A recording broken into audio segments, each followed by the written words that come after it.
A Year's Carols by Algernon. Charles Swinburne. January hail, January, that bearest here on snowbright breasts the babe-faced year that weeps and trembles to be born. Hail, maid and mother, strong and bright, hooded and cloaked and shod with white, whose eyes are stars that match the morn. Thy forehead braves the storm's bent bow, thy feet enkindle stars of snow. February. Wan February with weeping cheer, whose cold hand guides the youngling year down misty roads of mire and rime. Before thy pale and fitful face the shrill wind shifts the clouds apace through skies the morning scarce may climb. Thine eyes are thick with heavy tears, but lit with hopes that light the years.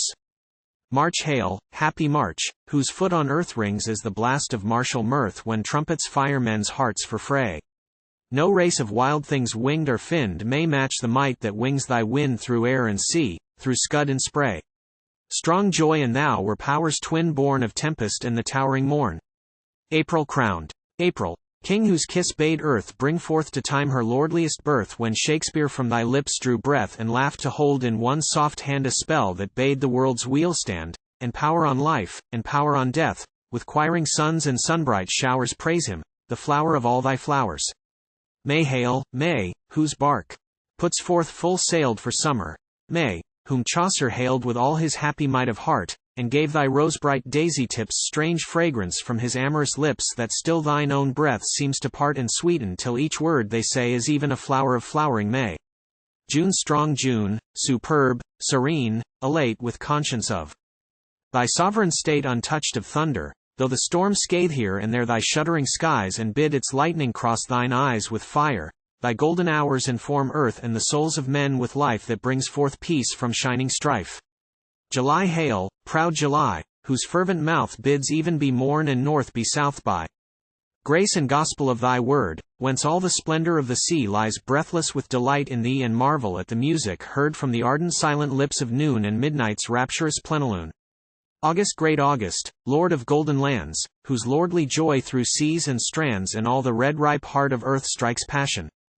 Deep as life, and stills the folded vales and folding hills with gladness too divine for mirth. The gracious glories of thine eyes make night and noon where darkness dies.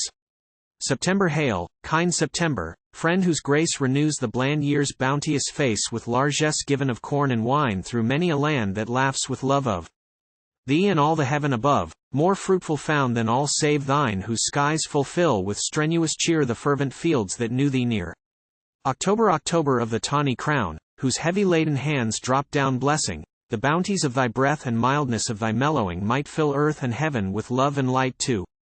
Sweet for fear to dream of death or memory, while thy joy lives yet, to know what joy would fain forget.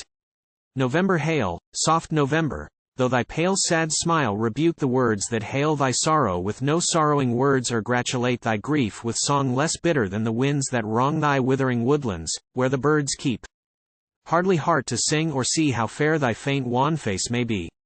December December, thou whose hallowing hands on shuddering seas and hardening lands set as a sacramental sign the seal of Christmas felt on earth as witness toward a New Year's birth whose promise makes thy death divine, the crowning joy that comes of thee makes glad all grief on land or sea.